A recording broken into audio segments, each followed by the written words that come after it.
Hello friends, welcome to Creative Medicine. In this lecture, we will learn about. Hello friends, identify the instruments. So, if you see, these are the two bowels and this is a circular stapler. This is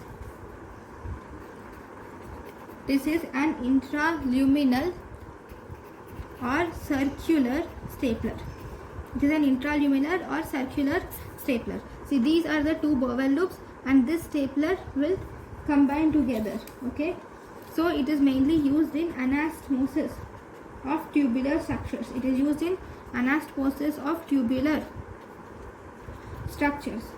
You can use it in anastomosis of familial adenomatous polyposis or lower anterior dissection like in carcinoma rectum.